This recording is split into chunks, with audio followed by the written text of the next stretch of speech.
Pode começar. Beleza. Então, deixa eu só conectar meu fone aqui, para evitar ruído. Tá joia, pessoal? Bom dia. Então, hoje vamos encerrar aí o nosso curso, tá? Hoje vai ser uma aula uma dinâmica um pouquinho diferente da aula anterior, que eu vou falar mais de coisas um pouco específicas, então eu não vou entrar em muitos detalhes, né? Não vou dar a parte, assim, vamos dizer assim, a parte de desenvolvimento, a parte didática vai ser um pouco mais informativa mesmo hoje, tá? Então eu vou falar de vários tópicos hoje, né? Novamente agradecer, né, quem financia, quem convida, né? Você tem que ficar registrado. Tá certo? Então, hoje eu separei várias coisas para a gente falar hoje, tá certo? Tá, eu vou falar um pouquinho sobre localização, tá? E de processos epidêmicos em redes. E vou falar sobre sair do CIS, tá certo? Falar de um modelo importante, que é quando você tem imunidade que diminui com o tempo, que é o modelo SIRS, né? O CIRS. E vou dar uma pincelada em imunização de redes complexas, tá? E no final eu vou falar um pouquinho de metapopulação. Então, dependendo de como o tempo estiver evoluindo, tá? Talvez eu pule um desses tópicos, tá? Para poder falar um pouquinho no final da aplicação de Covid-19. Na verdade, é uma aplicação que o nosso grupo fez, então eu vou falar, talvez eu fale um pouco disso na quinta-feira, quando eu for fazer a minha palestra, tá? Vamos lá. Então, só voltando lá na teoria QMF, que é aquela teoria de campo médio bastante refinada, né, que você tem toda a estrutura da rede codificada aqui nessa matriz de adjacência, né, embora a gente está fazendo uma aproximação bastante rude aqui, quando a gente assume que os estados de vértices vizinhos são independentes. A gente resolveu esse problema, né, eu mostrei para vocês o resultado, comentei com vocês que não é uma conta extremamente complicada, tá certo? A gente chegou nesse resultado aqui, tá? Que basicamente é um resultado que, se você pegar um modelinho de SS numa rede complexa, tá certo? Numa rede normal, tá? Numa mistura homogênea, você vai chegar a uma coisa parecida com isso aqui. Mas tem uma diferença grande, tá? Primeiro, esse aqui, o linear, ele depende da estrutura aqui da rede, da matriz de adjacência, né? E esse A também depende, tá certo? Esse A também depende. Então, essa amplitude que vai te dar o que a velocidade com que você anula em torno do limiar, ele também depende da estrutura da rede que você está estudando, porque esse aqui é o autovetor, né, principal, né, dessa matriz de adjacência. Então, é uma propriedade espectral da rede. Então, isso aqui, a princípio, depende da estrutura da rede e, teoricamente, depende do tamanho. Tá? Então, tem duas possibilidades para esse camarada aqui, pela forma como esse vetor aqui, ele é normalizado, né? Então, esse aqui são números finitos, tá? Mas só que eu estou chamando N termos, né? Então, eu tenho duas opções, tá certo? Ou esse valor aqui, ela é uma constante, tá certo? Finita, tá? Quando a rede fica muito grande. E aí a gente tem aqui, de fato, isso aqui é um comportamento parecido com o CIS em mistura homogênea, que a gente estuda lá nos cursos introdutórios de Mathematical Biology.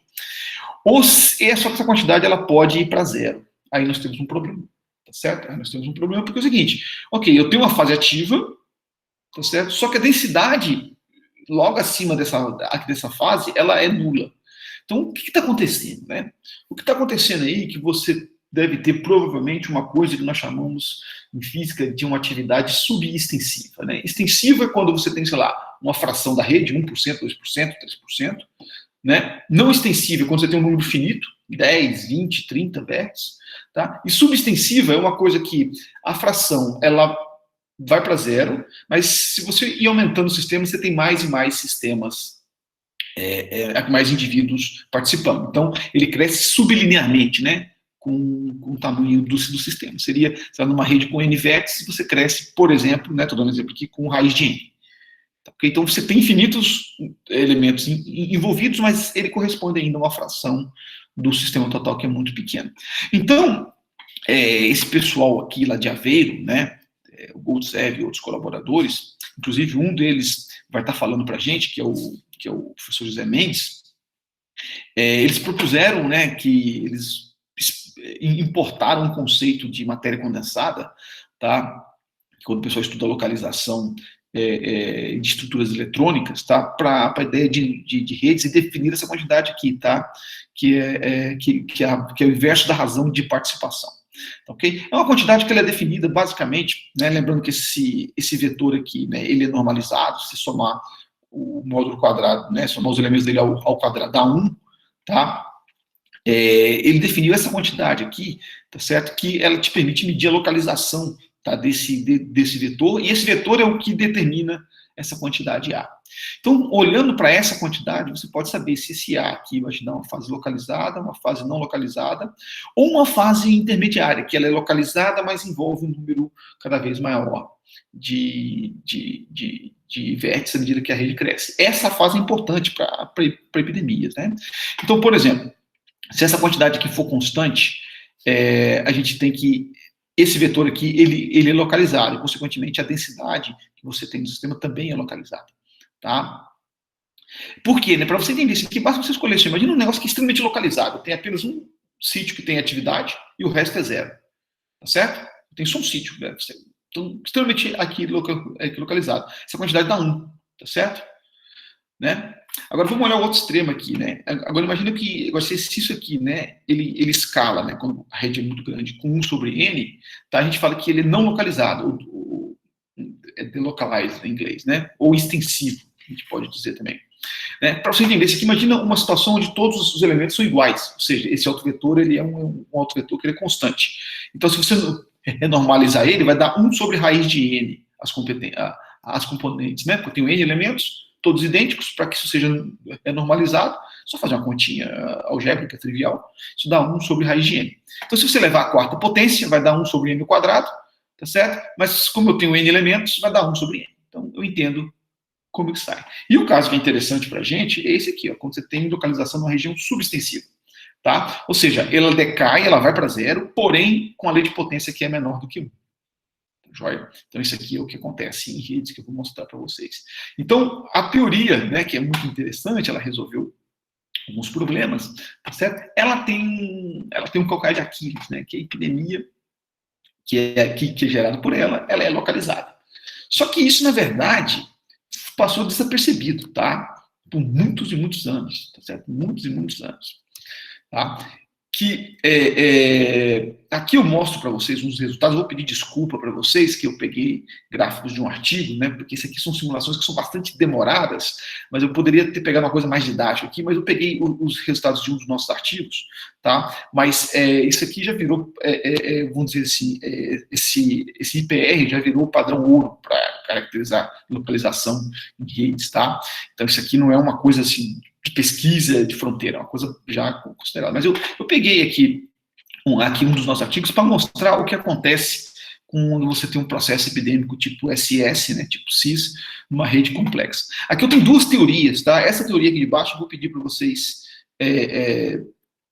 vamos dizer assim, não ignorar, mas considerar depois, tá? Que é uma teoria que a gente estudou QMF, só que ela é melhorada, tá? Essa teoria ela foi desenvolvida pelo nosso grupo, ela inclui correlação entre vizinhos, então ela é muito mais precisa do que a teoria QMF, embora ela é essencialmente da mesma natureza, tá? Ela é mais precisa somente. Mas vamos prestar atenção aqui nas curvas. Então, se você pegar aqui uma rede que tem um gama pequeno, né, scale free, tá certo? Gama pequeno, tá? Você vê que esse IPR, né, que esse cara que mede a localização, ele vai para zero, então seria uma coisa que é não localizada, porém ele vai para zero muito mais lento do que o caso completamente que é deslocalizado. Então, nesse caso aqui, você tem uma localização numa região subextensiva, tá certo? Então, isso vale, né, para todas. Aqui ainda a gente ainda estudou um negócio, só um complemento, né? Eu tenho dois parâmetros aqui. Esse outro parâmetro aqui é o que mede aquela correlação de grau. Então, esse parâmetro negativo quer dizer que a rede é desassociativa, positivo quer dizer que a rede ela é associativa, né? Ou seja, hub conecta com hub, né? E o zero quer dizer que ela é neutra, né? Que ela é descorrelacionável. Tá? Agora, se você olha aqui para esse caso aqui, ele é bem interessante, tá? Que a rede ainda é scale free, tá? Mas se você pegar, por exemplo, a rede neutra, ela vai também para um valor de IPR que é finito. Então, quer dizer que a atividade epidêmica, que é governada, né, que é dada pelo aquele autovetor principal, ela é localizada. Né? E a mesma coisa vale para a teoria quando é mais precisa. Agora, é curioso que quando você tem uma rede que é associativa, ou seja, hub conectado com hub, a gente vê que isso aqui aparentemente está decaindo, tá certo? Então, isso,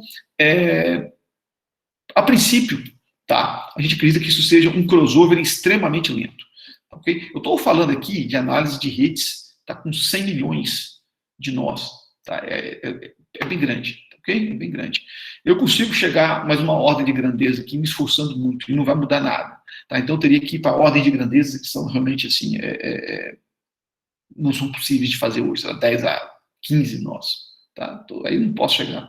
Aí eu estou em números extremamente grandes, não dá para fazer. Mas a gente queria que isso aqui seja um crossover, mas tem implicações, né? E o caso mais assim, explícito é esse gama grande, maior que 3, né? Você vê que todas as teorias preveem resultados localizados. Então, quando a gente estuda esse modelo SS aqui em redes complexas, você, em torno ali, muito próximo ali da transição, você tem uma ativação que é localizada, né? Bom, essa localização depende da faixa que você está estudando, ok? A gente pode pensar, não, são aqui nos hubs, mas não necessariamente. Tá? Eu vou mostrar para vocês aqui. Okay? Mas, para ilustrar uma coisa um pouco mais didática, eu vou calcular para vocês, que na verdade eu vou mostrar o resultado, mas é bem fácil de calcular, tá? Que é para uma rede que a gente chama de anílide, né? Que é aquela onde a teoria de campo médio ela é exata, a gente consegue até trabalhar com ela analiticamente. Né? Lembrando que é essa matriz aqui, ó, que eu coloquei aqui no canto superior direito. Bom, a gente sabe, né? A gente precisa calcular o autovetor principal dessa matriz. Tá certo? E, na verdade, esse camarada aqui é um autovetor. Aqui é dessa matriz. É só você substituir na equação lá de alto valor, né? A vezes V igual a lambda V, você vai ver que esse cara aqui é um autovetor, né? Se você aplicar o teorema de Perron-Frobenius, que fala de matrizes positivas simétricas, né? Por exemplo, quando ele se aplica ele a matrizes positivas simétricas, ele se estende um pouquinho mais do que isso. Esse vetor aqui ele é positivo, então ele é o autovetor principal. Tá? Então, esse cara aqui é o autovetor principal. A partir daqui, né, se o autovetor principal é K, eu consigo calcular todas as propriedades do sistema. Eu consigo calcular o Y4. Tá? Ele vai ser escrito, né, em termos desses momentos aqui. Só você fazer a continha, tá? Fica como exercício, né, para vocês. É bem simples. Então, o Y4 ele tem uma expressão bonitinha para ele, que depende apenas dos momentos. Só que do quarto momento e do segundo momento. A gente tinha falado só de segundo momento até agora, mas note que é dividido por N. Lembra que esse cara aqui, ele diverge, né? Tá? Esse aqui também diverge. Então, quando eu divido aqui, isso aqui pode dar zero, pode dar um número finito, pode dar qualquer coisa. Tá certo? Então, se você pegar, por exemplo, uma rede que diverge, tá, com um certo corte, por exemplo, aqui a gente pode usar um corte que a gente chama de estrutural, que esse ômega aqui é igual a 2, ou se deixar a rede ter um corte que você não impõe nada, aí esse ômega aqui vai ser igual ao corte natural, como nós estudamos na primeira aula, né, seria gama menos 1, ok? Mas o fato é que em todos os casos, tá certo? Você tem que, por exemplo, para gama entre 2 e 3, você tem um decaimento com a lei de potência que é menor que 1, a mesma coisa entre 3 e 5, muda um pouquinho a expressão, e esse cara só fica deslocalizado, né, aqui não localizado, quando você tem uma rede com expoente de grau maior do que 5. Esse aqui é um resultado que passou desapercebido por muitos anos. Né? Quem chamou a atenção para ele foram dois pesquisadores, Cláudio Castellano e Romualdo Pastor Satoras, que em 2012, tá certo? Chamaram a atenção para isso. Mas já era conhecido do pessoal da área de gráficos, né? Mas o pessoal da área de epidemiologia não, então chamou atenção para isso, ok? Né? Então, a gente tem que essas redes aníveis apenas, elas são deslocalizadas, está faltando uma palavra aqui, tá? Eu vou corrigir. Estado aqui não localizado somente para gama maior que 5. Ou seja, o processo epidêmico, quando você olha muito próximo do ponto crítico, é localizado. Né? E os físicos diriam que não tem uma transição de fase aí, porque você tem que envolver, para ter transição de fase, você tem que envolver necessariamente partes extensivas da rede. Tem que ter uma fração finita da rede envolvida. Não pode ser uma coisa localizada. Né? Bom, isso são questões técnicas de física, não vou discutir com vocês, que o curso é sobre epidemias. Tá? Mas aí, a gente, né, fez uma contribuição aqui recente, né, que eu acho que é bem didática, assim, que é o seguinte, porque parece que tem uma inconsistência aí, né? Você tem uma teoria aqui uma métrica que te prevê uma epidemia localizada, ou seja, apenas alguns nós da rede estão contribuindo, essa seria a mensagem, né? Quando você mede essa quantidade, tá? Essa seria a mensagem, apenas alguns nós da rede estão contribuindo, uma fração que não é extensiva, né? Que não é uma porcentagem da rede, e isso é preocupante, porque você não teria uma tensão de fase. Tá? Então a gente fez um exemplo bastante simples, novamente usando aqui redes anilhas, tá certo? Porque isso aqui vale para qualquer rede. Tá? A gente propôs o seguinte: a qualquer processo epidêmico você pode definir um equivalente a um autovetor principal. Né? Você pega uma atividade, por exemplo, pega a probabilidade que um sítio fica ativo durante a dinâmica. Você faz uma análise estacionária, você consegue calcular isso daqui. Cada problema que você está estudando, você vai definir essa atividade de uma maneira que seja conveniente, mas a partir dela você pode medir localização. Tá, okay? Isso aqui é uma quantidade que é normalizada, você pode medir aqui a localização.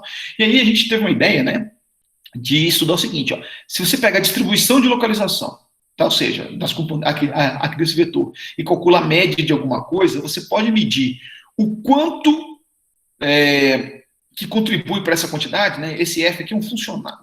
Não vou entrar em detalhe matemático, mas esse aqui seria um funcional. Tem alguma função, por exemplo, o y4, a densidade, tá, que depende desse campo, né, desse vetor aqui normalizado. Aí eu estou medindo aqui qual que é a contribuição para a média dele até um certo valor de φ. Tá? E aí eu estou vendo qual que é a fração disso aqui da própria média. Se você integrar sobre todos os valores de φ, isso aqui vira média. Entendeu? Então isso aqui é só, eu estou medindo qual que é o peso, né, até um certo valor de φ que você tem para essa quantidade que você está medindo. E aí eu olhei o que acontece com o Y4, que é o IPR, e com a densidade. Olha que interessante. Okay? Então, você vê aqui que o IPR, né, aqui são expressões analíticas que eu descrevi aqui, mas você consegue calcular elas, não, são um pouco grandes assim, mas nada complicado, tá? É um exercício de cálculo, tá? De cálculo e álgebra. Você vê aqui que esse camarada aqui, ele é muito baixo, tá? Para vários valores de φ. Até quando chega num certo valor aqui, ele começa a aumentar aqui repentinamente, e aqui eu tenho contribuições efetivas. Ou seja, só esse pedacinho final aqui que contribui para o cálculo do IPR. Isso aqui quer dizer, poucos nós contribuem para o IPR. Tá? Isso depende dos valores de gama, né? São redes amigos. Mas o mais curioso, né? Se você pegar, por exemplo, para a rede, para densidade, para a prevalência epidêmica, né? Você vê que logo no início tem nós contribuindo com quantidades finitas. Então quer dizer o seguinte: embora a atividade seja localizada, no sentido que alguns nós estão ativos, que geralmente muitas vezes envolve hubs, coisa do tipo, a epidemia não é. Quer dizer, a prevalência não é devida a esses camaradas, é devido a nós que interagem com esses camaradas. Então isso bastante, vamos dizer, esclarece bastante coisa, porque na verdade aqui está dizendo que todos os nós contribuem, tá certo? Desde o início, né? Você começou aqui, aqueles que são menos localizados de todos, né, que têm menos atividade, eles também contribuem, porque são aqui 10%, 20%. Tá, enquanto para o IPR, que mede a localização, ele só pega a partir, sei lá, daqui, desse camarada aqui. Tá, então, quer dizer, não é localizado, porém, quer dizer, aqui é localizada, mas ainda assim é uma seleção de fase, tá? Do jeito que os físicos gostam. Tá? Então, vamos ver aqui, ó, algumas implicações físicas, algumas manifestações físicas de localização. Tá certo? Só comentar com vocês, né? Isso aqui é uma curva de suscetibilidade, tá, que a gente viu na aula passada. Suscetibilidade, ela mede a flutuação da prevalência, tá, no regime estacionário. Então, se tiver uma rede bonitinha, igual aquelas que nós estudamos, a gente aprendeu que essa quantidade, né, a curva vermelha aqui, ela tem um pico, depois ela diminui, tá? É uma coisa que a gente mede muito em problemas de transição de fase física, né? Tem um pico, depois diminui. Mas se você olhar para redes reais, por exemplo, ou mesmo outras redes sintéticas, por exemplo, essa aqui é uma rede de patentes, né? Pessoas que registraram patentes, né, juntos nos Estados Unidos, né, uma rede bastante grande. Então você vê que essa suscetibilidade aqui, que seria assim, a prevalência começa a flutuar muito, quando você tem uma flutuação muito grande, né, porque você está próximo de uma transição, Imagina, porque quando você está aproximando de um linear epidêmico, você tem que, na verdade, as flutuações é que determinam a dinâmica do sistema. Tá? Não é aquele comportamento aqui monotônico, que ali, como processo estocástico, né, probabilístico, é tudo dominado por flutuações. Mas ocorrem outros eventos de pico de flutuação, mesmo com uma parte da rede alternativa. Então, o que você tem aqui, essas localizações, elas se manifestam como ativações de pedaços diferentes de uma rede. Isso é muito interessante, tá certo? Então, por exemplo, aqui essa figurinha aqui que o Guilherme fez, tá certo? Ela mostra alguns dos que a gente chama de cliquês, né, que seriam estruturas que podem carregar aqui localização. Os hubs, obviamente, podem, né? Por exemplo, você seria um hub, um cara com muito vizinho, mas você tem outros cliquês também, por exemplo, que são os caras que são completamente conectados. Então, isso aí, como forma um núcleo muito fechado, isso também pode sustentar aqui uma atividade localizada. E o ponto é, essa atividade aqui, ela não fica só aqui, ela, por flutuação, né, porque o negócio é aleatório, tá certo? É estocástico, ela vai para outros nós da rede. Tá? Então, esses indivíduos localizados, eles são, vamos dizer assim, super espalhadores, vamos dizer assim. No caso aqui, como eu estou falando de uma epidemia que tem um regime estacionário, eles são aqueles que mantêm o processo ativo. Tá? Então, basicamente é isso o que eu comentei com vocês. Tá? Tem um assunto que é bastante interessante aqui no modelo SS, né, é que fala assim, o que é importante para a ativação do modelo SS. Né? Tem um trabalho que foi publicado em 2010, né, já tem bastante tempo, é um trabalho muito interessante, onde o pessoal propôs que existe um processo de espalhamento em geral, tá? Você tem uma forma, né, de você identificar o que são esses casos que são mais importantes, né? Que eu comentei com vocês na primeira aula, que é essa decomposição de núcleos, né, ou de camadas, né? Você pega os casos mais externos, por exemplo, de grau 1, tira, vê quem sobrou com grau 1, tira também, aí repete para a próxima camada, até chegar naquela que é mais interna, né? Então, a proposta desse trabalho aqui é que processos epidêmicos, tá, eles são, na verdade, dominados não por hubs, mas por esses camaradas aqui. Se esses camaradas forem os hubs, tudo bem, muitas vezes acontece que eles são os hubs, redes aleatórias, com scale free, né, com expoente baixo, esses caras são os hubs, tá? Mas isso se aplica muito bem em alguns modelos. O modelo SR, por exemplo, se aplica. Mas no modelo CIS, teve uma discussão muito grande há uns anos atrás, tá certo? A gente até contribuiu, tá? Na verdade, o negócio não é bem assim, ok? Porque o que acontece no modelo CIS, né? Que é esse que tem, né, suscetível, infectado, suscetível. Você pode manter uma atividade localizada numa estrutura muito pequena, com muitos nós, tá certo? Mas muito pequena, em termos de distância, que é um hub com seus vizinhos. Tá? Eu não vou fazer o cálculo aqui, mas o cálculo não é impossível de fazer. O cálculo até é legal, tá? É um bom exercício de probabilidade também para quem quer treinar. Tá? Mas a ideia, basicamente, é o seguinte: imagina que você tem um cara que está infectado e você tem. Ele tem vários vizinhos. Aí, antes dele ficar curado, ele infecta vários vizinhos. Por quê? Porque ele tem muitos vizinhos. Mesmo que ele tenha uma probabilidade baixa de infectar, tá certo, cada um, ele tem muitos. Tá certo? E ele fica curado. Só que, como ele vai ter vários vizinhos que forem infectados, não são todos, né, é a minoria, mas ainda assim é um número grande, tem a chance grande de que um deles reinfecte esse camarada. Aí você fica nesse ping-pong, tá certo? Então você consegue manter por muito tempo a atividade apenas num subgráfico muito pequeno, tá? Que é ele e os vizinhos, tá certo? E esse tempo é suficientemente grande para que uma flutuação estocástica, tá, viaje pela rede e atinja um outro hub.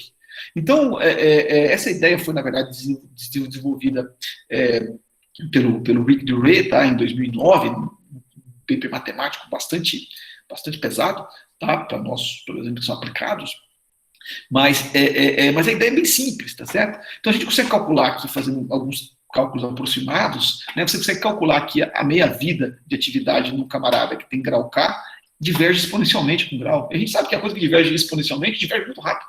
Certo?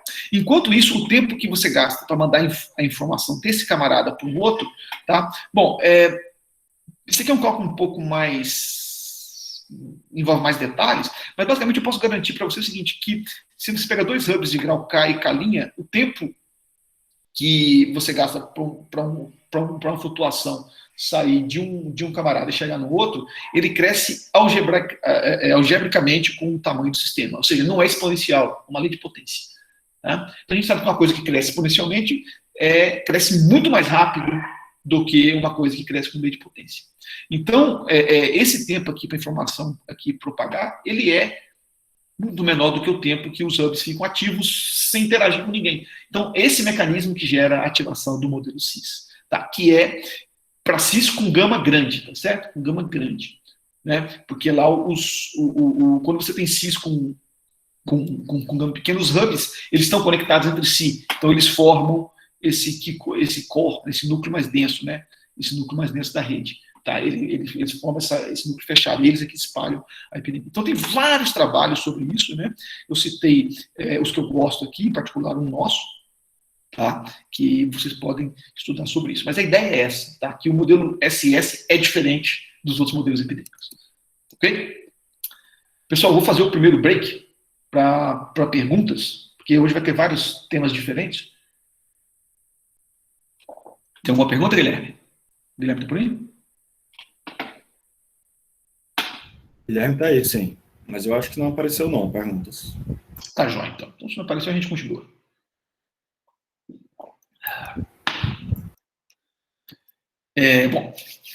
Bom, agora vamos sair um pouquinho do CIS, né? Eu sou suspeito, eu gosto desse modelo CIS, né? O modelo CIS é um bom modelo para epidemia de computadores, certo? Oi, Silvio, desculpa. Apareceu uma pergunta aqui. Então voltamos. Pergunta. O Marcos Vieira está perguntando: a dinâmica entre cada nó leva em consideração alguma heterogeneidade dos nós? Então, totalmente, certo? Totalmente, tá? Não, deixa eu ver se eu entendi. Esse aqui é o modelo CIS. As interações são via arestas, tá certo? Ou seja, cada uma dessas arestas tem uma dinâmica, tá certo? Então, essa interação aqui é uma interação que ela é de longo alcance, mas ela é no sentido do seguinte: não é que esse aqui infecta esse aqui direto, tá certo? Ele infecta esse K1, que infecta um outro que tem grau K2, até chegar nele. Então, é uma interação de longo alcance no sentido que é por flutuação, tá certo? Ou seja, você está resfriado, você passa por um contato seu, que passa por um outro contato, até que chega numa pessoa que está longe de você. Tá joia? Então, a gente leva em conta a heterogeneidade porque você está levando em conta a propriedade, o tamanho do grafo que você está estudando. Ou seja, esse camarada aqui, ele tem um grau, sei lá, 20, e esse aqui tem um grau 15. Tá? A gente está levando em conta isso na hora de fazer aqui essa expressão. Ela envolve o grau explicitamente. Tá? Envolve as distâncias também entre esses nós, que a gente conhece também expressões para isso. Não sei se foi exatamente essa a pergunta, tá? Complementando, se eu puder, eu acho que foi essa a pergunta, sim. Ou seja, a diferença entre o hub aí, né, a heterogeneidade vem pela conectividade, e não pela dinâmica individual de cada um. Não, exatamente. Ela vem pela conectividade. Embora que existem trabalhos, inclusive feito pelo pessoal aqui do Brasil, né, o pessoal lá de São Carlos, tá, o professor Francisco Rodrigues, tá, que eles fizeram um trabalho muito legal, foi ano passado, onde ele fez uma coisa muito simples. Eu não sei porque as pessoas nunca trabalharam com isso, né? Que em vez dele colocar heterogeneidade só da conexão, ele colocou heterogeneidade dos parâmetros de infecção.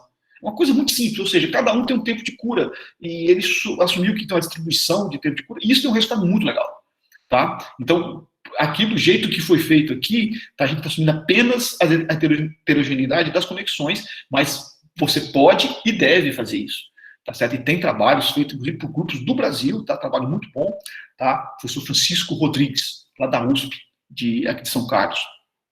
Tá? Depois, se alguém quiser conhecê-lo, né, é só procurar no Google que vocês vão achar. É um cara também muito bom aqui, tá? Que muito legal as coisas que ele faz. Faz uma coisa muito parecida com o que a gente faz aqui em Viçosa. Então, eu vou continuar, ok? Tem mais uma pergunta. Quer mais uma? Não, pode ser. A Ana Tereza. E quanto à vacinação no SIS? Tá. Ana, eu vou te responder em alguns slides, tá certo? Tá joia? Porque aí aqui é uma das partes que eu preparei para falar aqui para vocês sobre vacinação teórica. Ok. Tá joia? Eu vou responder que eu vou falar um pouquinho sobre isso. Aí a gente volta nesse assunto lá.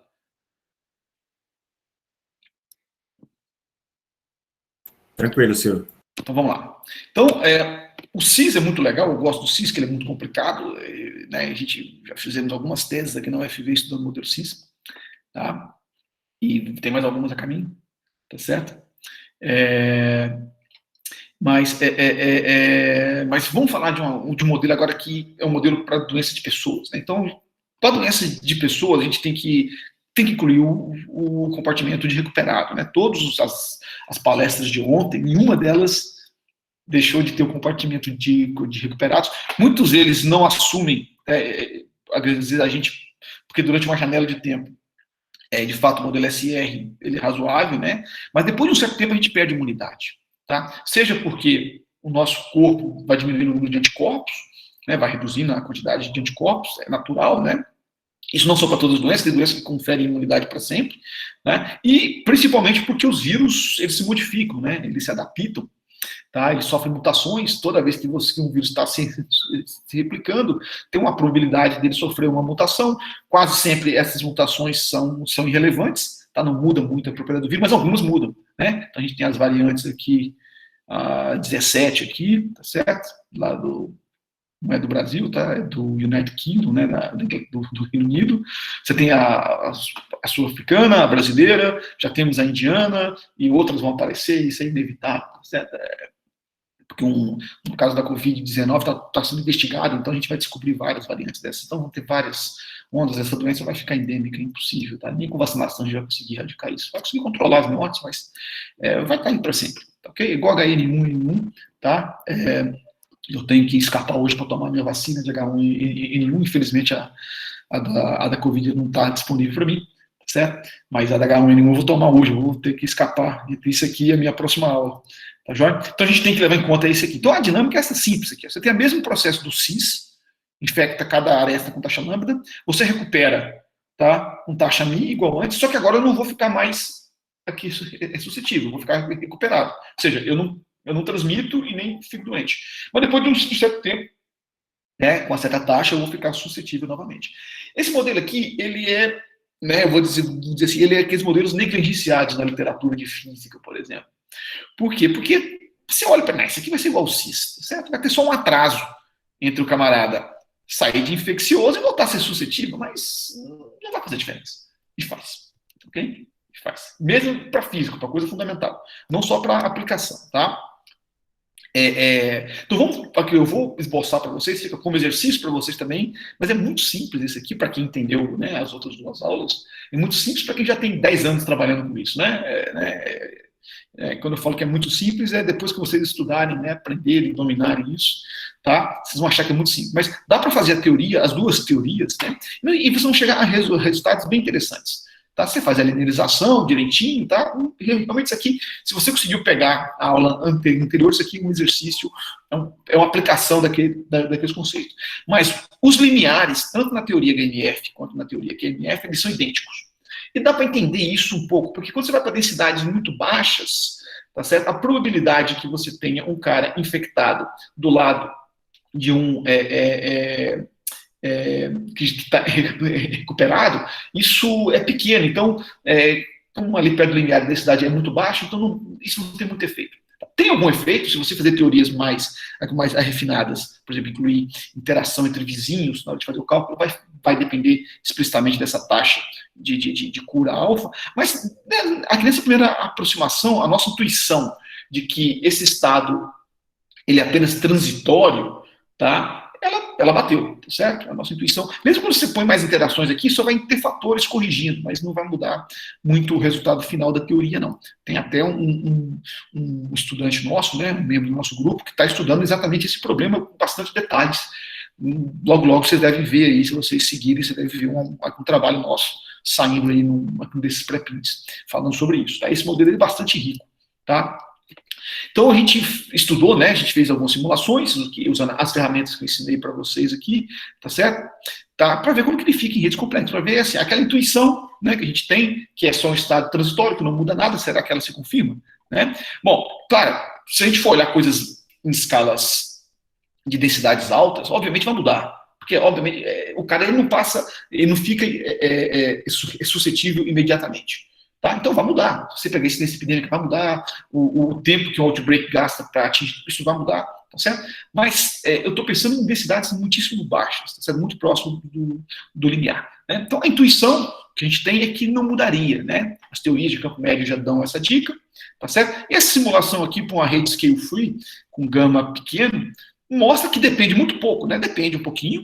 Tá certo? Mas mostra que vai para zero, tá? Seguindo as teorias de campo médio. Tá, bonitinhas, tá certo? E depende muito pouco da taxa, né, de winning, né, não sei nem como a gente chamaria isso em português, é a taxa com que você deixa de ser imunizado para a doença, tá certo?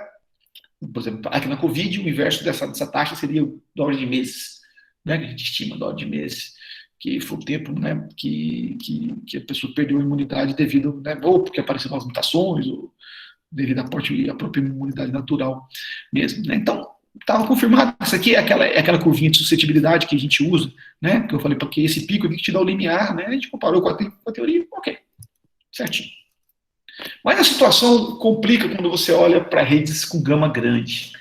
Tá? Ou seja, são redes cujo regime de ativação não é aquele ativação de um núcleo muito densamente conectado que espalha para o resto da rede. Tá? Aqui a gente observa um comportamento que é muito diferente do modelo CIS. Muito diferente do modelo CIS. Tá? Vamos focar só nesses dois valores aqui. Tá? Essa aqui, ó, porque esses valores aqui, eles não são físicos. Assim, embora, teoricamente, eles são relevantes, eles não são muito físicos. Imagina uma taxa de imunização que ela o seu tempo que você fica imunizado, ele é 1/5 do tempo que você gasta para ficar curado. Né? Imagina assim, a taxa de período que você fica infeccioso com SARS-CoV-2 é, sei lá, 10 dias. Aí o tempo que você fica imunizado seria 2 dias. Então isso é irrelevante. Né? Então, vamos pensar aqui nessa taxa, aqui, nesse valor aqui, 0,1, que seria, né, você ter alguns meses, né, de imunidade. Tá? 1 ou 2 meses, que biologicamente a gente está ainda no período muito curto. Tá? Você vê que você sai de um regime, de um limiar que ia para zero, no modelo SS, e agora o limiar não vai mais para zero. O limiar vai para um valor finito. Isso aqui é numérico, tá bom? Não é resultado exato. Claro, se você pegar aqui o modelo CIS, ele continua indo para zero, olha aqui, mas se você pegar com a taxa de perder imunidade, que não é assim absurdamente baixa, tá? 0,1 aqui quer dizer, né, se você pensar numa doença como cometida de uma semana, seria 70 dias, 2 meses, certo? Então não é muito, é pouco, tá? E você tem um limiar, então você muda a dinâmica, ok? Muda a dinâmica. Então vamos agora dar uma explicação física para isso, tá?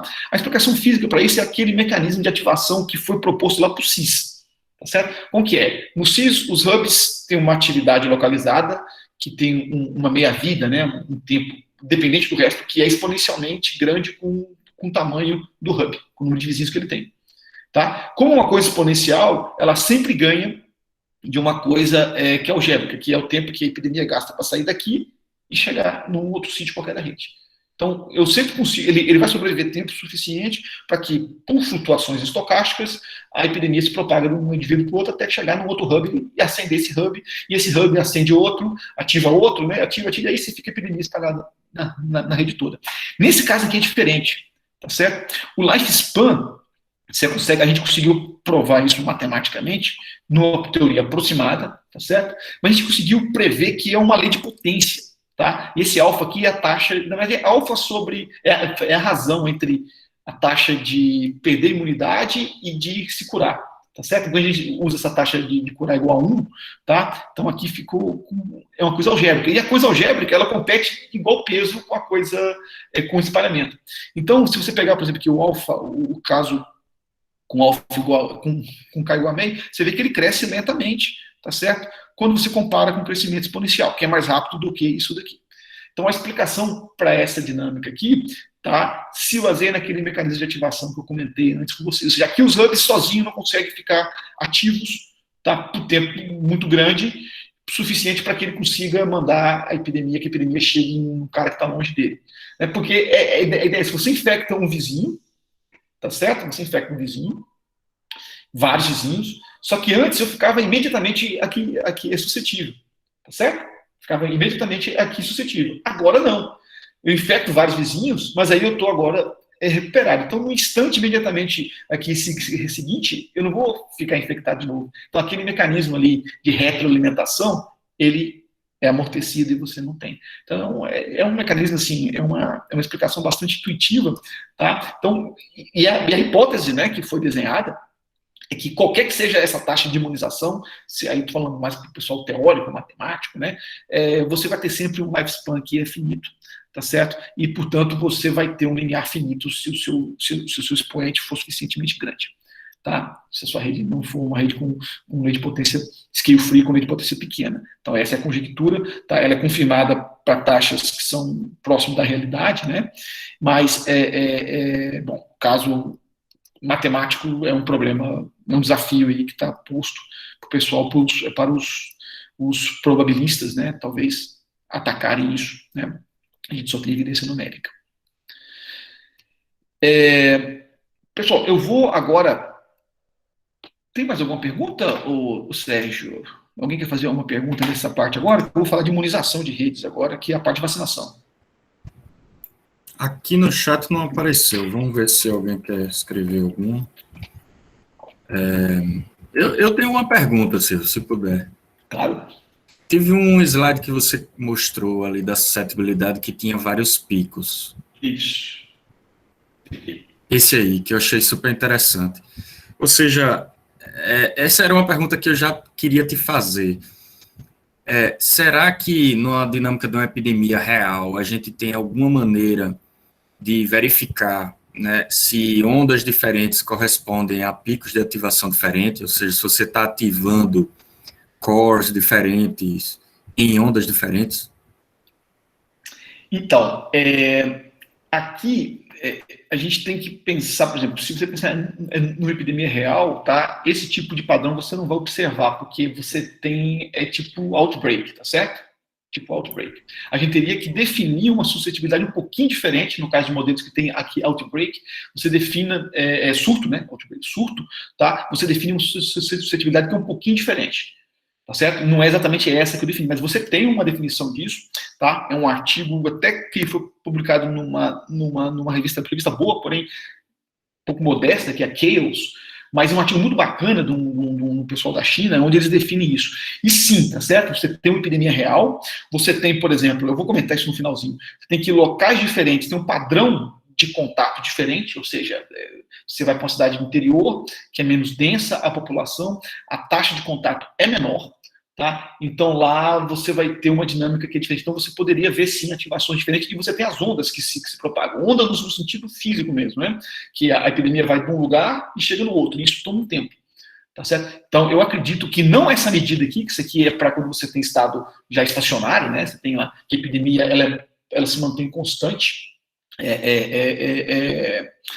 Numa determinada região. E lembra que aqui eu estou mexendo na taxa de infecção, que é uma coisa que a gente não consegue mexer em epidemias reais. Quer dizer, você consegue mexer usando a medida de distanciamento, tá certo? Mas aí sim, tá? Você veria isso em alguns lugares, a medida de distanciamento teria um impacto grande, aí você ativaria muito depois, tá certo? E em outros lugares teria um impacto menor. Então tem potencial para isso. Não vou te falar que pode ser feito, porque teria que pensar direitinho, mas tem sim, tá? Tem potencial para isso sim. Esse aqui, ó, é uma rede, isso aqui acontece, por exemplo, em redes, né, de distribuição de energia, tá? Que são redes que são espaciais, tá certo? E rede espacial é muito interessante, porque você tem alguns vínculos que você não pode conectar muito longe, né? Você tem as montanhas, você tem um mundo, né, que é finito, tá? Mas a princípio pode ser pensado alguma coisa desse tipo para um modelo de epidemias com outbreaks, tipo SR, tá? É um tema interessante, tá, ok? Muito legal, valeu. Eu acho, inclusive, que o Diogo, que é meu ex-aluno, tá certo? Ele tá pensando nisso, como fazer isso. Tá? Ele tá trabalhando agora de pós-doc lá no Rio, e ele tá pensando nisso, tá? Mas é um ponto legal. Beleza? Vamos falar de imunização? Tá. Pode seguir. Bom, então, eu já comentei com vocês na primeira aula, né, que uma coisa importante que você tem em redes é a questão a gente chama de ataques, em outro contexto, a imunização, né? Depende do que você está estudando. Por exemplo, você quer desmantelar uma rede criminal, tá? tem um pessoal lá que foi aluno do Sebastian, que também está entre os palestrantes convidados, que faz um trabalho extremamente interessante. Ele é da Polícia Federal, né? Onde ele pega lá aqui na Deep Web, consegue montar rede de crimes, por exemplo, de pedofilia, coisa do tipo, e usando teoria de redes, eles determinam qual que é a melhor estratégia para você desmantelar aquela rede, tá certo? Então, esse é o mecanismo, você quer destruir a rede, né? No caso de vacina, né, também, né, você quer saber o seguinte, ó, eu vou imunizar algumas pessoas e eu quero que a rede de transmissão ela seja quebrada, né? Então, por exemplo, assim, porque é a idade lá de imunidade de rebanho, que todo mundo hoje sabe, né? Há um ano atrás ninguém sabia que era isso, tá? Mas a ideia de imunidade de rebanho é isso, você vai vacinando indivíduos com determinada regra, tá? Até que você consegue quebrar a rede de contato. Então, se aparecer aqui um agente exógeno, né, vir infectar esse cara aqui, o surto vai ficar confinado a esse pequeno doente aqui. Tá, ok? Então, é isso que a vacinação faz. A vacinação ela não protege esse cara aqui especificamente. Ela impede que esse daqui transmita para esse. Por isso que é tão importante vacina, né? E a gente sabe disso. Então, em física, esse é um problema que chama de percolação. Tá? Bom, não vou entrar em teoria de percolação aqui, mas é um problema muito conhecido em físicas, que é descobrir o seguinte, né? Como eu já expliquei aqui para você, à medida que você for tirando esses caras com determinada regra, em um certo momento, você destrói a rede, tá certo? Você destrói a rede, que é o que você quer muitas vezes, outras vezes é o que você quer evitar, né? Por exemplo, a rede de transmissão de energia, né? Que também é um processo dinâmico que está passando, você quer evitar que isso aconteça, você quer fazer redes que quando algum camarada, né, der problema, uma estação aqui der problema, você continue aqui funcionando, para não acontecer igual acontece aqui em Viçosa, né? Aqui em Viçosa, a nossa rede de transmissão, ela vem lá de Ouro Preto e é uma cadeia linear, né? Deu problema em Mariana, Viçosa, que é o último ponto aqui da distribuição, tem problema. Deu problema, sei lá, em qualquer cidade no meio, em Minas Gerais, quem conhece, é muita cidade, tá certo? É muita cidade. Deve ter pelo menos umas 30 cidades entre Viçosa e Ouro Preto, que são 150 quilômetros, tá? Então, aqui isso é um problema, tá certo? Então, tem que ser de uma maneira esperta. Então, em vacinação, a gente quer fazer aqui o contrário, a gente quer identificar aqueles que a gente quebra a rede de maneira mais ativa. É um problema que tem várias discussões, né, envolvidas aí, pessoas estão retomando isso, discussões éticas, discussões na prática. Eu vou falar um pouquinho sobre isso também amanhã, ok? Mas tem que ver o que eu vou falar amanhã ainda, que tem muita coisa, mas é aplicado no contexto de Covid. Tá? Mas você pode escolher, assim, quando você tem uma rede que é muito grande, você pode usar os critérios médicos, certo? Ou sociais, que é o que está sendo usado hoje, tá? Mas se você pensar numa rede de tecnologia, uma rede onde não existe questões éticas envolvidas, tá? Você quer saber de estratégia, você pode pensar em outras maneiras. Então, existem algumas maneiras, inúmeras, tá? Eu vou falar aqui de algumas que são básicas, duas, né? Que são métodos que eu vou chamar aqui, que são globais e direcionados, tá? E métodos que são locais e que não são supervisados, ok? Que não são supervisados. Ou seja, eles são de maneiras, eles são feitos de maneira meio que independente. Qual que é a ideia desse método global? Você tem a rede, tá? Você tem que ter alguma centralidade que você acha que é importante, por exemplo, o cara que é mais conectado, ou qualquer outra centralidade que você acha que é importante. Você pega o cara que tem a maior centralidade e imuniza ele. Aí depois pega o outro e imuniza, que depois dele, e aí você vai em sequência. Tá? Então isso aqui é o que eu chamo de método global, porque você tem que conhecer toda a rede. Toda a rede. Você tem uma rede lá no seu computador, você gerou, você baixou, então você consegue fazer isso. Mas na prática não é assim, né? As redes, elas são muito grandes, né? Por exemplo, essa rede que eu dei como exemplo, rede de crimes, de pedofilia, por exemplo, os caras não conhecem quem são as pessoas, então não dá para você fazer, para você montar a rede primeiro para depois atacar, você tem que ter estratégias que sejam eficientes. E aí entra nesse outro tipo de método, que são os métodos que são locais, tá certo? Então você pega um sujeito qualquer e olha para alguma propriedade local desse camarada para decidir quem que você vai tirar. Tá certo? Ou seja, é uma coisa que é local. Eu não tenho que conhecer toda a rede para fazer esse ataque.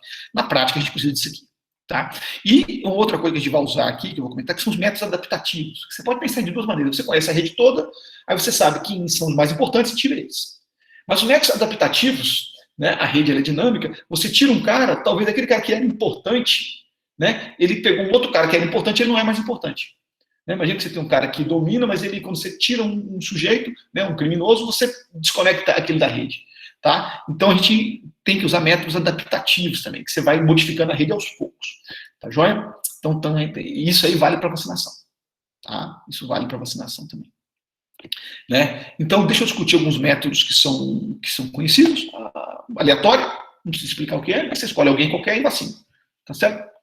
Olha lá na lista telefônica, igual o Milgram fez em 60, e fala assim, ó, vou imunizar você aqui. Tá certo? A outra que que é direcionada, você escolhe o cara que tem a maior centralidade, que você acha que é relevante. Geralmente é grau, que a gente fala, mas pode ser outras centralidades, eu vou dar exemplos daqui a seguinte. E tem uma que é muito interessante, que é a de acquaintance, tá certo? Que é a de amizade, tá certo? A de amizade. Que você não sabe quem são os caras mais importantes e você tenta achar isso com alguma regra. Tá? Aí você pega qualquer um da rede, em vez de você imunizar esse sujeito que você pegou, ao acaso, tá? Já que você quer fazer um mecanismo que não seja supervisado, você olha para algum colega dele. Tá certo? Porque aí, aqui está explorando o fato que se pega uma rede que é heterogênea, os seus amigos, em média, tá certo? São mais importantes do que você, em termos de centralidade. Tá? Então ele está explorando esse fato. Isso é muito interessante, porque você consegue atingir os caras centrais da rede sem saber quem ele é a priori. Você pega alguém qualquer, agora eu vou olhar o vizinho dele e vou imunizar. E você pode pensar, né, em uma estratégia que ela é localizada. Você pega alguém aqui ao acaso, aí localmente eu decido quem eu vou escolher e otimizar esse processo.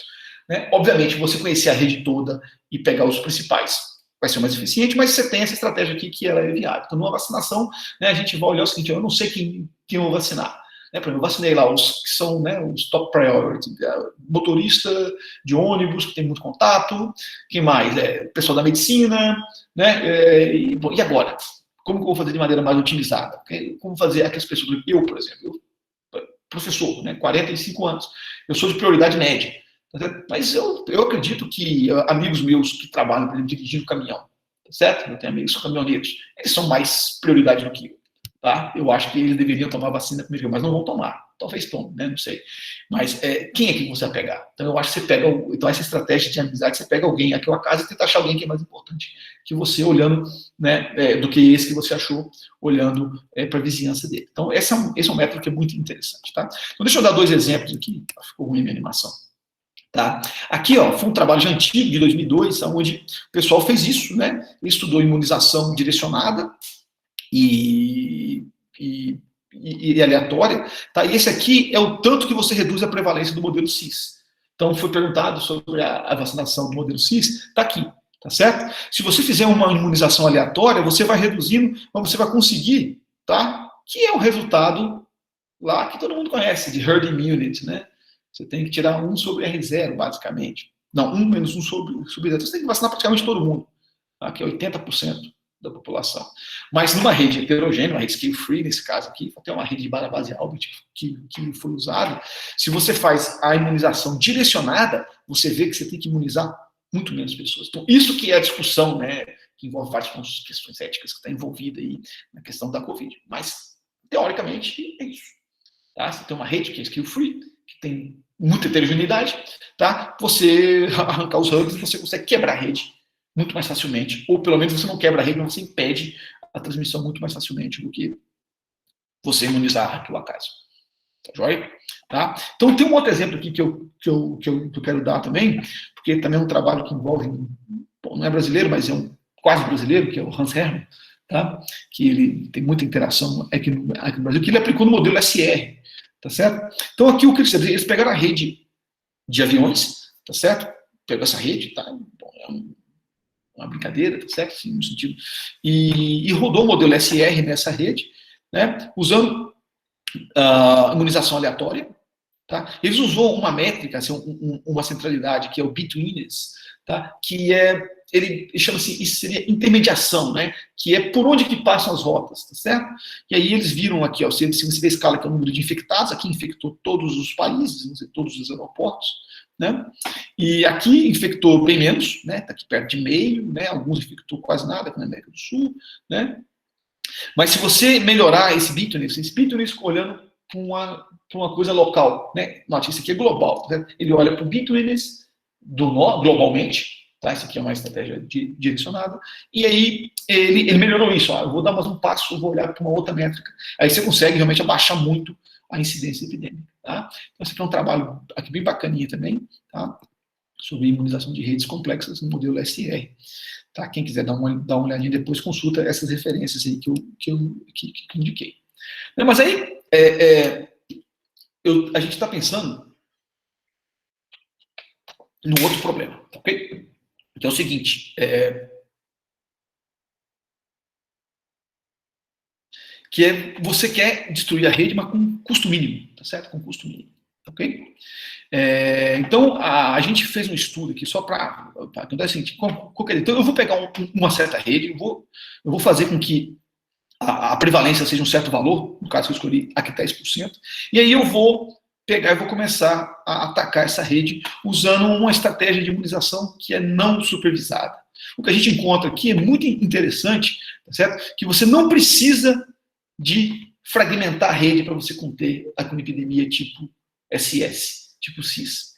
Tá, você vê aqui que o limiar é muito mais baixo do que aqui, e isso se aplica também opa, desculpa, isso aqui não, isso que eu tenho que tirar. Ele se aplica também a redes reais. Então a gente testou para várias redes, tá, com diferentes padrões de correlação, tá? E você vê, para a rede desassociativa é muito mais eficiente, né? Esse aqui seria o limiar de percolação, esse aqui é o que você precisa é o limiar de imunização, ou seja, tanto que você tem que imunizar para que a rede, para que a epidemia SS não exista mais nessa rede, tá? Então se você tem um cara que ele é associativo, a eficiência é bem menor. Porque aqui dá para entender isso, né? Porque quando ele é negativo, você pega um cara qualquer, você acha o hub.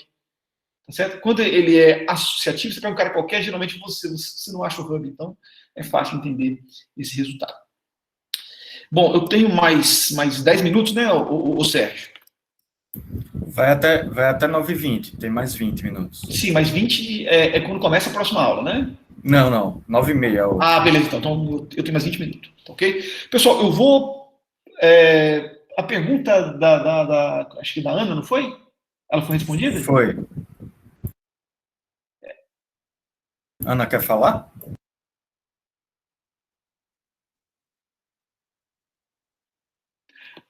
Resultado de superinfecção e co-infecção no modelo CIS. Com a infecção no sentido de duas doenças, tá certo? Então, quando você tem duas doenças competindo aí, e uma, por exemplo, se elas interagem de maneira sinergética ou não, isso vai mudar completamente a natureza do problema, tá certo? Tá joia? Porque você vai sair de um modelo, por exemplo, que pode ter o que a gente chama uma transição catastrófica, no sentido que ele vai de zero para um valor que é diferente de zero. Ele não vai de zero e vai aumentando significativamente.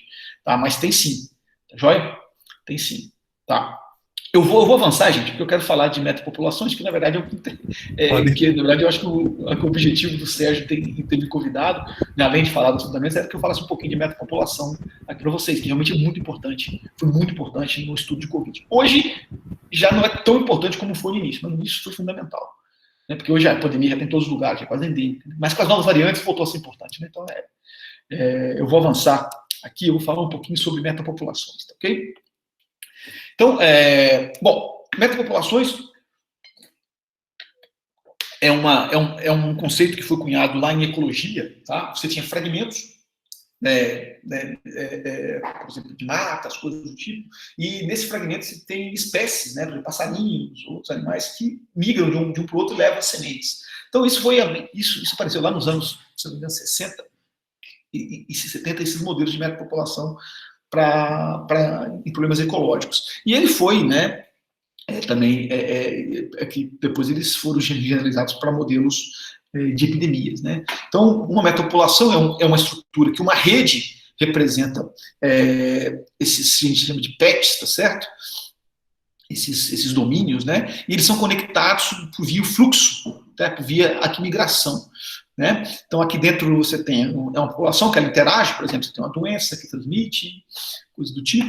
Se for, por exemplo, você pode pensar em competição entre espécies, por exemplo, plantas, né? Você tem uma espécie que reproduz sobre a outra, mas aqui a gente está pensando em epidemia. Tá? Então aqui dentro você tem uma epidemia, aqui está desenhado aqui um cenário de mistura homogênea dentro desse, mas pode ser mistura heterogênea, tá? E na verdade é o mais interessante. Não, eu acho que uma rede fixa não, porém uma rede com heterogeneidade, tipo modelado uma coisa parecida com a Nvidia, é o ideal. Inclusive tem um trabalho que nós estamos finalizando, né, que está em fase de segundo round de revisão, tá, que fala sobre isso, o trabalho do Wesley, tá? Daqui um pouco vocês seguem lá o perfil do Wesley que vocês vão achar, um trabalho muito bacana, tá ok? E aqui você tem os estágios de doença, né, que a gente falou. Então isso que é uma metapopulação, tá? No contexto de Covid é meio óbvio, você tem, por exemplo, municípios, e as pessoas vão de um município para o outro, e as pessoas é que levam o agente viral, que é o SARS-CoV-2, tá certo? Ele não vai voando, ele não vai pelo ar daqui lá, tá certo? Ele vai no ar, metros, tá? E você pode pensar dentro de uma própria cidade, uma cidade grande, Rio de Janeiro, São Paulo, Belo Horizonte, você tem, né, regiões também que você pode tratar dessa maneira. Então, é um problema vamos dizer assim, de geografia, tá certo? Que é muito interessante, tá joia? Por que isso é importante? Tá, ok? Vou mostrar esse videozinho aqui, né? Que está no YouTube. Esse aqui é de 2010, tá certo? É a quantidade de voo que tem num dia. Talvez vocês já viram alguma coisa disso, tá certo? Mas isso é só para a gente ter aqui uma ideia, né? Aqui do mundo. Estados Unidos e Europa. Olha isso daqui, ó. Ásia e Europa. Tá certo? Esses pontinhos amarelos. Deixa eu fazer um teste aqui, eu nunca fiz. Bom, ficou bom, né? O vídeo intenso. Então, você vê que o fluxo é intenso. Isso aqui é um dia, gente. Isso aqui é um dia. Olha o que é o Sudeste Asiático. Tá certo? Olha a Europa. Europa, Estados Unidos também. Estados Unidos é um pouco maior, mas tem aqui a costa oeste dos Estados Unidos. Tá certo? Olha como que é. Brasil, né, aqui na região Sudeste. Isso foi em 2010.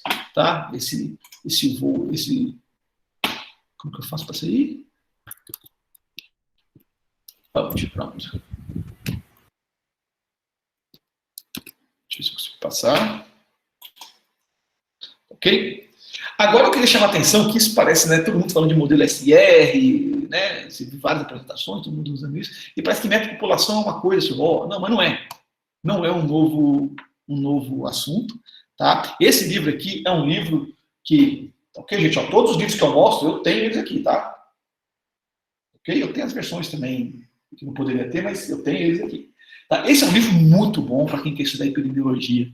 Tá? É muito bom. Eu recomendo que quem tiver um dinheiro de um projeto, uma coisa, compre, tá certo? Porque é um livro aqui muito bom. E estudando esse livro, né?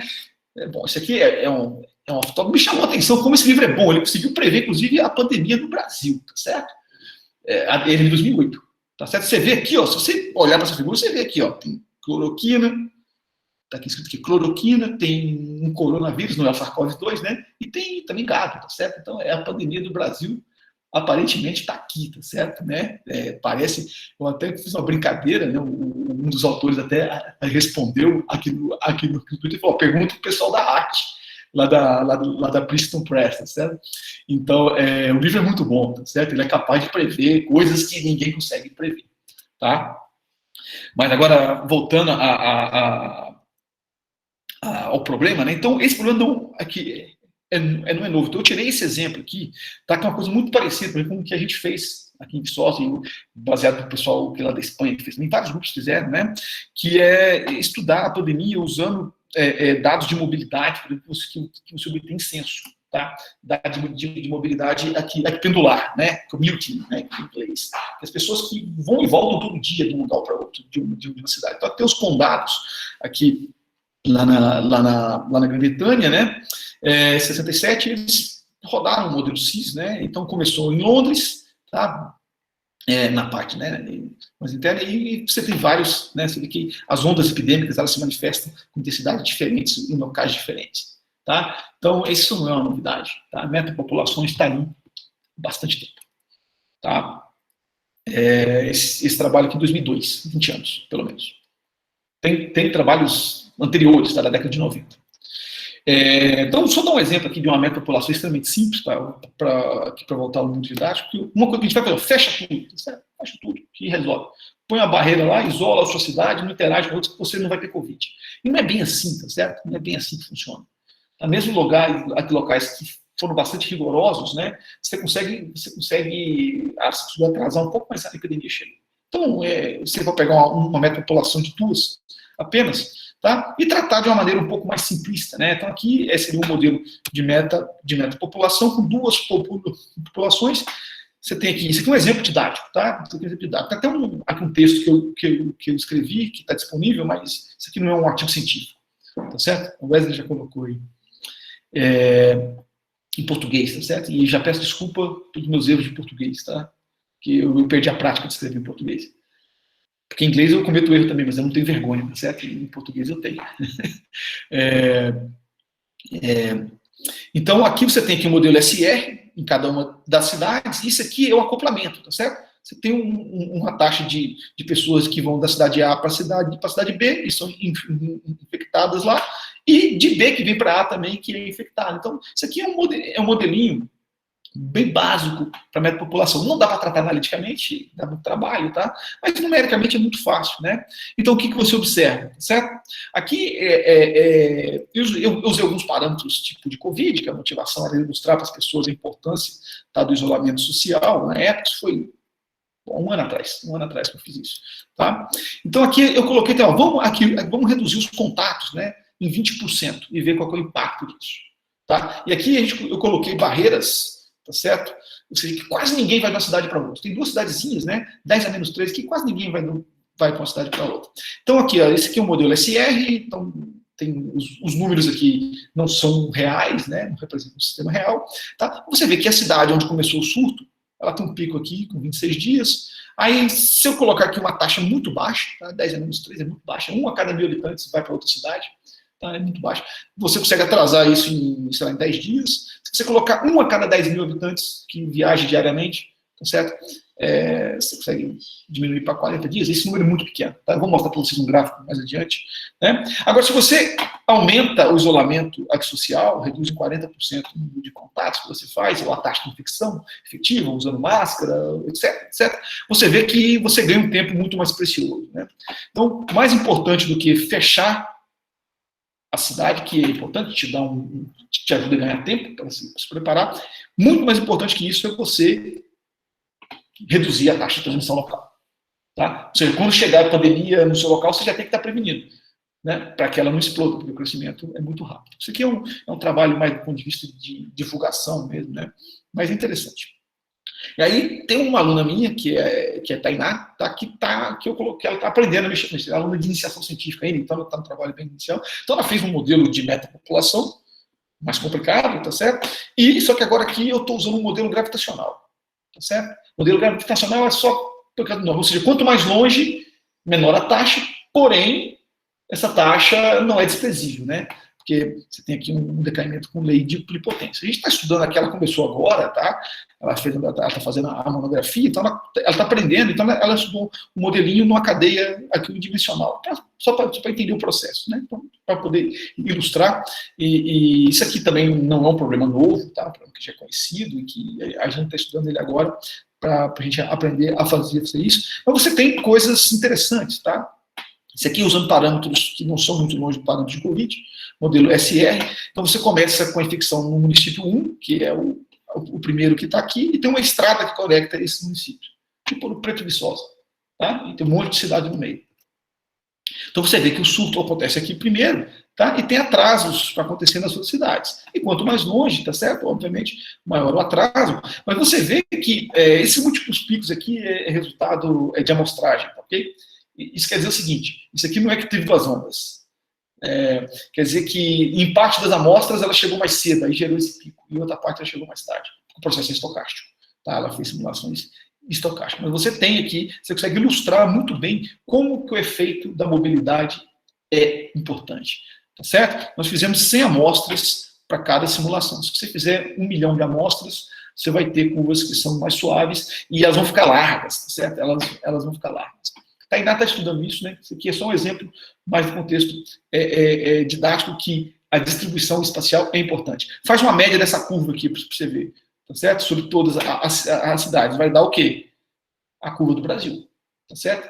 Que cada local é ativado em um determinado momento. Tem um platô, tá? Em função do tempo. Aquela curva do Brasil do meio do ano passado, né, de maio até final do ano passado, até surgir a nova variante que gerou o novo surto, que gerou assim, não, era mais ou menos constante. Então, uma explicação simples, tá, para isso é porque a doença ela propaga, tá certo? Ela não é que ela chega aqui no Brasil, está no Brasil, não, ela começa pelas cidades geralmente as mais populosas e vai espalhando. Bom, isso daqui, gente, eu vou passar aqui rapidinho, porque eu vou falar disso na quinta-feira, tá? A gente fez um modelo mais aplicado para isso. Um modelo de meta-populações, a gente considerou várias coisas, certo? Estados assintomáticos, etc, etc. E o que eu quero comentar com vocês aqui, nós fizemos uma abordagem qualitativa, tá? Bom, as pessoas fazem, mas eu não me arrisco a fazer nenhuma previsão epidêmica, tá? Já no início eu não era um epidemiologista, quer dizer, eu não trabalhava com epidemia aplicada, mas eu já sabia que não dá para fazer previsão para mais do que ontem, tá certo? Que é o nowcasting. O forecasting é apenas um exercício. Tá? Essa é a verdade. É dizer quando a epidemia vai ter pico, isso ninguém sabe. Tá? Mas você pode traçar cenários qualitativos, isso é muito importante. Certo? Eu vou falar um pouquinho disso na quinta-feira, mas a vantagem é a seguinte, nós fizemos uma análise, agora aqui um modelo de fato aplicado, que é com input de dados. Ok? Mobilidade, usando dados de censo e de voos, número de casos confirmados para definir condição inicial, mas eu vou falar um pouquinho mais sobre isso também aqui na minha palestra, dados demográficos, cidades, né, porque existem estudos que mostram que em lugares com maior demografia tem uma taxa de transmissão mais provável, a gente incluiu, então você pode colocar outros índices que nós não colocamos, tá? Mas está pronto para colocar, que é, por exemplo, matrizes de contato por idade, então você pode. Então, isso aqui é o seguinte, você entra com um caminhão de dados e analisa o sistema. Então, isso aqui é o que eu falei com vocês, isso aqui é o número de cidades que tem uma fração P de pessoas que vão para outra cidade. Tá joia? Porque o número é muito grande. Tá certo? A gente está falando aqui que 500 cidades tem pelo menos 3% da população que vai trabalhar em outro lugar. Tem alguns lugares que são cidades que as pessoas só vão para trabalhar. Então, todo mundo vai, né? Já mostrei isso aqui, é a novidade. Então, esse videozinho, se ele tocar aqui, agora vai. Eu puxar os dois de uma vez. Então, isso aqui é o tipo de simulação que o Wesley acabou de postar um link aí, que vocês vão encontrar. Isso aqui são as previsões que nós fizemos lá em abril, tá certo? Essas simulações. Tudo cenário qualitativo, mas a gente estudou cenários aqui diferentes, com mitigação forte, sem mitigação, sem nenhum tipo de nova cepa, né? Você vê que, de fato, a gente já previa que a pandemia no Brasil ela seria uma coisa que não seria um único pico, ela seria uma onda que está se propagando em território, tá? Mas eu vou pular essa parte aqui, porque eu quero falar disso aqui, tá? Para terminar nos últimos 2 minutos, tá certo? Que é o seguinte, isso aqui foi a análise que a gente fez a posteriori, tá ok? Que a gente teve muito tempo entre a versão postada e a versão publicada. Por motivos que eu não vou discutir aqui, tá? Vários motivos. Não foi só briga com referir, não, tá? Teve outros motivos. Tá? Escolhas nossas. Bom, o fato é que isso se confirmou, tá? Isso aqui é uma análise em regiões diferentes. Você vê de fato que a pandemia ela não é centralizada, e etc. Então, eu vou agora resumir, né, o curso, ok? As mensagens, tá? Que eu quero que vocês tomem daqui. Não se preocupem com nenhum problema específico, mas com as coisas gerais. Então, eu acho que modelagem de redes complexas tem muitos mecanismos, muitos desafios fundamentais. Tá certo? E no mundo real é muito mais complicado. Então, você tem que entender esses mecanismos fundamentais para você poder entender melhor o mundo real. Tá? Antes de ir para a aplicação, o fundamento... claro, tem que ter gente que está na frente fazendo a aplicação, tem que ter, óbvio, não dá para esperar entender tudo, mas tem que ter gente também estudando os fundamentos. Nunca feche seus olhos para novas ideias, para novas abordagens. Né? Eu vejo assim, que os epidemiologistas, me perdoem, né? Eles são muito fechados. tá? Só usam a metodologia de inferência bayesiana e tem uns que nem aceitam outros tipos de análise estatística. Então, eu acho que é uma comunidade bastante fechada e outras áreas, outras pessoas estão ajudando a abrir isso, matemáticos, físicos, ciência da computação, etc. Tá? Então, nunca feche seus olhos para essas novas abordagens. Agora, aqui esse é um conselho que vale para mim, tá certo? Vale para meus alunos, vale para todos. Estudem os livros textos antes dos artigos, tá certo? Estude os livros textos. É muito importante a gente pegar uns bons livros textos e estudarem. Tá? Eu sei que o negócio é urgente, todo mundo quer contribuir, mas temos que estudar os livros textos. Tá? Por mais que pareça, temos que estudar, eles ajudam muito, tá certo? E uma observação, tá certo? Experiência, né? Nosso grupo, nossas conversas de Covid-19, que uma ideia brilhante que você tem hoje, provavelmente alguém já pensou nela nos anos 80, 90, ou até antes. Tá certo? Mas isso é a nossa experiência, tá? Eu estou contando porque isso não é uma crítica é uma crítica a nós, tá certo? Ao nosso sistema, nós sofremos isso, né? Os meninos que estão aí, o Wesley, o Guilherme e outros podem testemunhar, tá joia? E é isso, tá certo? Obrigado a vocês, se cuidem, tome a sua vacina logo, e uma frase que meu amigo e orientador me disse, tá? Que resistir não é uma futilidade, tá certo? Ao contrário do que diz aí a mensagem, não é fútil. Tem que resistir, tá? Tem que lutar. É isso. Muitíssimo obrigado, Silvio. Excelente mensagens como take home, eu apoio completamente. Eu acho que a gente pode, Silvio, apesar de ter já dado o tempo da aula, se você quiser chamar alguma pergunta, pode chamar alguma pergunta. Bom, eu estou disponível, tá? Eu tenho compromisso agora 4 horas da tarde. Tá, joia. E enquanto isso, o Arthur já pode abrir a próxima sala para as pessoas já irem entrando também na outra sala para não atrasar. Então, ou seja, só a última pergunta, assim, ó, pessoal, assim, nós, no nosso grupo, tá certo, assim, a gente não tinha a Covid trouxe coisas boas, por incrível que pareça, tá certo? A gente tinha, assim, uma ideia de um chefe, eu e os alunos, barreiras, tá? Hoje não, hoje esse ano a gente aprendeu a ter um grupo, ok? Então eu sou o professor, eu sou responsável por todos os pepinos, o dinheiro, mas lá as responsabilidades elas são divididas, tá certo? Então nós temos um grupo, então vocês podem entrar em contato comigo, tá? Vocês devem imaginar, eu sou muito ocupado, como todo mundo, vocês também são, né? Eu sou um pouco mais para a administração, mas o pessoal que trabalha comigo, não só o Wesley, o Guilherme, estou sempre falando deles, mas os outros também são todos pessoas abertas aos cursos, talvez até mais fácil você conversar com alguém que não vamos dizer assim, que não está no topo do grupo, que tem mais, né, que tem até dúvidas mais básicas próximas aqui da sua. Fiquem à vontade para entrar em contato com qualquer um do grupo, tá? O Wesley é muito ativo aqui no Twitter, vocês podem entrar em contato com ele. Eu e o Guilherme já não muito, né? Não tem, mas fica à vontade para procurar gente para conversar, tá certo? Bom, quem é da área de exatas e que tem vontade de encarar mecânica quântica, mecânica estatística, eletromagnetismo, quiser vir para Viçosa, é muito bem-vindo, tá? A gente tem possibilidade de bolsas e coisa do tipo. Silvio, alguns estão perguntando contato, posso colocar o seu e-mail aqui no chat? Sim, é público, tá certo? Se você jogar Silvio da Costa Ferreira, você vai achar uma página minha, que tem lá o meu e-mail, tá? Pode colocar silviojr@ufv.br e silvioferreirajr@gmail.com, tá? E-mail e tem Facebook também, tá certo? Eu não sei falar qual é o Facebook, acho que é só bater o nome, né? Seus assessores já estão provendo aqui os links. A turma é boa, tá certo? Mas não são só esses dois que são bons, não, tá? Os outros são bons também, os outros são mais tímidos, tá? Juliane, Arthur, José Carlos, são todos ótimos, tá certo? Bom, gente, alguém quer fazer uma última pergunta para o Silvio? Eu gostaria que a Maria da Graça de Porto Alegre, Rio Grande do Sul, aqui da URGS, né? Pois não, Maria. Eu gostei muito do que trouxe o professor Silvio e a equipe dele, né? E eu acho que essa questão aí dos últimos fechamentos da palestra foram essenciais, assim, para a gente entender que realmente todo mundo depende de todo mundo, e principalmente quando a gente envolve a pesquisa e é uma pesquisa extremamente aplicada e em função desse momento que estamos vivendo aí de pandemia.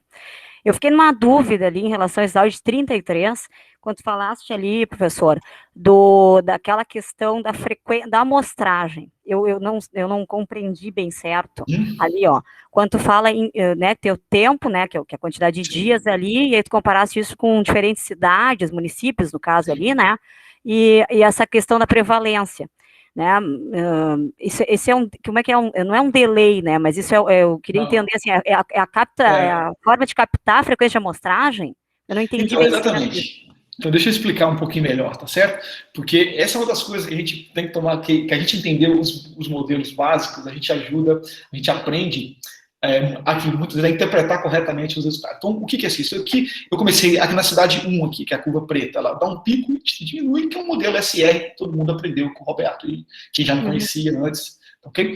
Agora, vamos olhar para essa cidade aqui, essa cidade marrom aqui, tá certo? Que, se eu não me engano, é a 6ª cidade. Então, você tem 2 picos, tá? Agora, qual que é a origem disso, né? Será que... Não, a origem desse aqui é puramente estatística, porque eu fiz, como que é? Eu começo com uma fração pequenininha na cidade 1, e rodo a dinâmica estocástica. Não é a integração das equações. Essa aqui é a equação média, tá certo? Essa aqui é uma dinâmica estocástica, tá? Usando de Lesp. Tá já?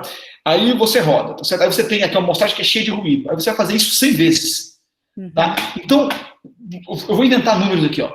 Em 30 amostras, em 50 amostras, a epidemia chegou aqui no instante, chegou na cidade 6, aqui no instante 70. Aí ela deu um pico que é igual esse daqui, tá certo?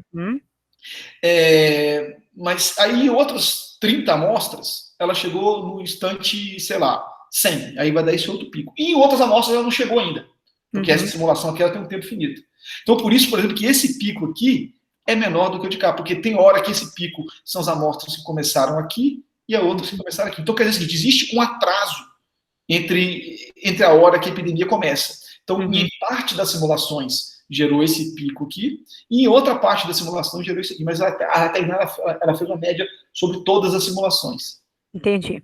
Tá. Entendeu? Então, isso aqui não é um espalhamento geográfico, não. Isso aqui, vamos dizer assim, é um artefato da simulação que a gente fez. E um sistema real, você teria ou esse pico ou esse pico. Não teria os dois. Entendi. Tá. Muito obrigada, professor. Tá? Muito obrigada mesmo. Muitíssimo obrigado, Silvio. Eu que agradeço. Fica então aí o seu contato para os demais. E vamos agora para a próxima sala. Obrigado, Silvio. Um abraço grande. Até mais. Tchau, tchau.